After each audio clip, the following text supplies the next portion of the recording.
Welcome back to the AscendiaTCG channel. I'm James, and I'm here to talk to you today about the lore, or the different countries or realms of Ascendia.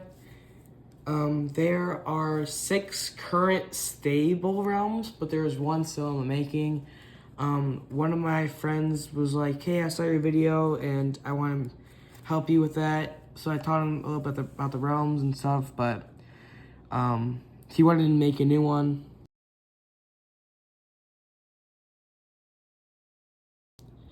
So I let him have that. I didn't let him have too much. But I did make some cards, so I'll show you that later. But we'll hop right to it. But before we get to all the, let's say lore or realms, whatever. If you have any ideas for cards, just tell me. I'm not scared to take some advice from some people or or draw some ideas out.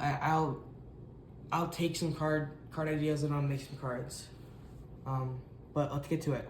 So the first realm is Sunu, and Sunu is a coastal, or it's actually a majority of the coast of Ascendia, and Ascendia is or Sunu is actually more underwater than it is above sea level. So, the capital is actually in the middle of the ocean, and Raleigh, which is actually my first base, which I chose Sunu because it's an easy card, or it's an easy realm to create a lot of creatures off of, and I probably have the most cards in that from my original TCG. So that's probably why I chose Sunu. But Rally at Port reads, it's a Sunu, obviously, base production, which is 3 each turn, and then base health is 36. When a creature enters a place you control, that creature gains a +1/+1 and gains a leap counter. So when a creature enters a place, for example, I don't have any place cards right now that I made yet, but there's, let's say, another card that I made is Lurker. And the thing about, actually, I'm going to explain it to you later. You can move a creature card, or all creature cards, any space, but it has to be adjacent. So it can't just go across the board. It has to be adjacent. It has to be left or right. But basically, when Lurker moves spaces, he gives a +1/+1, which makes him a 6/2. And he gets the leap counter. So leap counters are kind of like extra buffs to move your creatures. So, like I said, when you shift places or when you make your creatures move, you can only do it once. That's during your shifting phase. So you can't really move it to block attacks during your next turn or whatever. But so your leap kind of moves over to get that and stuff. So it kind of stacks. If it does this, it can stack again and again and again. So it just gets stronger each time, but you can't constantly do it. You can't constantly do it over and over again. So that's Rally. And Lurker reads, when Lurker is attacked, it deals damage first and then dies. So it's kind of like a tactic card. And I don't know if I have any tactics up here, but oh, I do. I made a new card called Buried Treasure, and a tactic again is trap cards. So you can only use so many of these cards, or so many tactics / actions, so many turns. So he's kind of like a tactic, which does something based off of an action or a play. But I just feel like when he can't attack, but he kind of when he gets attacked, he can kill it and then just gone. So and then I should probably mention a tactic now that I have one.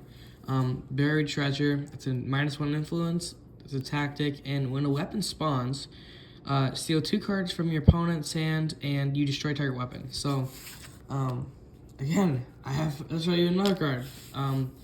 Fishing Kit, it's a weapon, costs 3, but it has no type. It costs 2 to arm, and when you may stun one, which is, stun is kind of like tapping, but, in Magic, but instead of, doing that, nothing can happen. Like, this card cannot interact with anything. It cannot attack, it cannot, defend, it cannot, like, there's nothing you can do with it. So it's kind of occupied. You may stun one armed creature to search your deck for an Aqua and play it for free. So, Aquas are creature type, so the Aquas. Other cards I have, like Angelfish, Ocean Sage, and Moonshwid, which I know Schwid, not Squid. It's supposed to say like switch, mood switch, but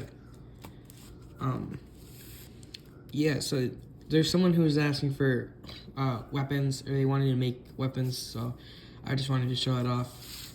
But basically that's Sunu, and Sunu is the water realm, everything underwater and stuff. So I just wanted to show you that. I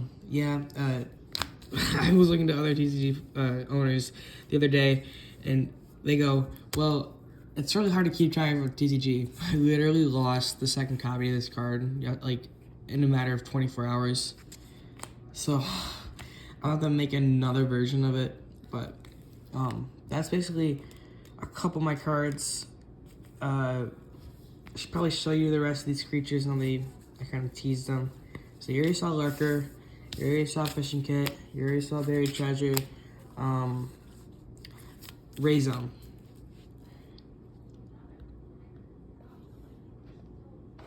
Rayzone is the, sorry, my bad, notification came up on my phone, I had to fix that.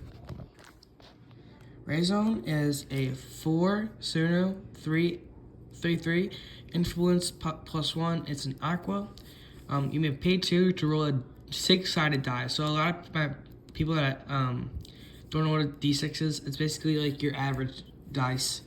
To roll damage, so like you roll it, let's say I get 3, I get 3 on die. I deal 3 damage and stun one to target creature. So like I'll stun, for example, another Rayzone. Let's say I stun my Rayzone over here. He cannot attack, and I deal 3 damage to him, which he would die. So he'd be gone. So what I think was Rayzone is one of my I met up with my cousin the other day, and he was like, James, I saw your TCG video, like your introduction, so I wanted to make one. And he made, let me show you the original one. He made this Rayzone, but I kind of affected some of the stuff because dealing X damage is like really not that fun, especially when it costs so low. So I kind of upgraded it or nerfed it or whatever. So that's Rayzone, and then I have Angelfish. Now, Angelfish is an anglerfish, but he's like kind of like baiting out his lure as an angel. He is a 3 Sunu, Aqua, +1 influence, and 1 attack and 4 health.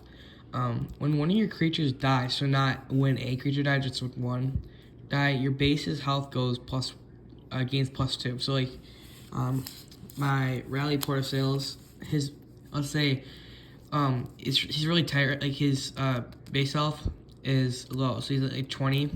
I can like sacrifice something, or when something dies, it'll go up by 2, so it'd be 22 next. And that was just something fun that I thought, or was actually another cousin made that one. This is the original one, but I was like,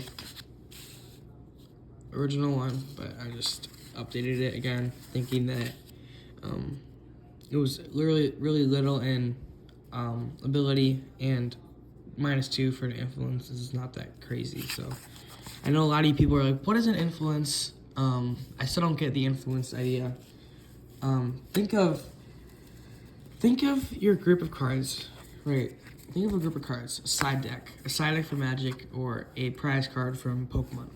Okay, think of that, right?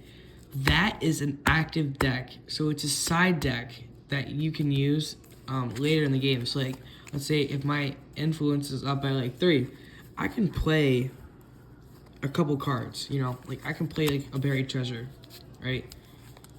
So there's gonna be different tactic cards, like there's gonna be different ways to cast tactic cards, and I'll probably make a different template for tactic, or not tactic cards, instant cards, but I wanted to show what the influence meant. So like 1 would give 1 more. So let's say that my influence is like 3 influence. Now, when I play Angelfish, it's gonna go up by 1, so it's gonna be 4 influence. So that's just a thing I found that was cool. Another Angelfish copy, and then I made my grandma actually inspired this one. She was like, I was like, what do you want? What should I make? And she goes, seahorse. I was like, well, seahorses don't really have they have really organic shape. Like it's really delicate,